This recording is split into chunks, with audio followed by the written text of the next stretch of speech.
ছিলাম বাড়িতে, হঠাৎ আমাকে আমার বোন একটা দারুণ কথা বললো। কি বললে বলো তো? যে আমার বাড়িতে যেদিন আমি ঘরে পা দেবো সেদিন যেন আমার দাদা সকাল থেকে আমার পাশে থাকে। শুনেছো?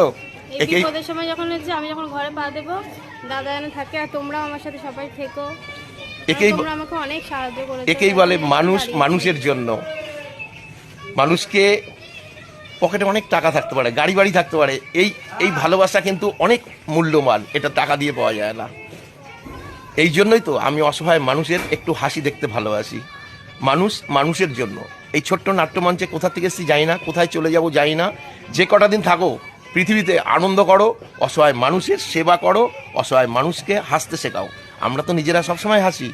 এইসব মানুষ যারা অনেক পিছিয়ে পড়ে গেছে, গলায় কিভাবে টিউমার অপারেশন হয়েছে, কত অসহায়, এদের কাছে এগিয়ে আসো। এর থেকে আনন্দ পৃথিবীতে আর পাবে না, এর দাম অপরিসীম। বাই বাই, ভালো থেকো, সুস্থ থেকো। বোন টাটা, বাড়ি যাচ্ছি, আবার একদিন আসবো।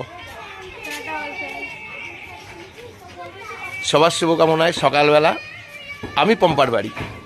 সবাই ভালো থেকো, সারাটা দিন তোমাদের মঙ্গলময় কাটুক এই কামনা করছে ভগবানের কাছে ফুলিয়ে আর বাজানো।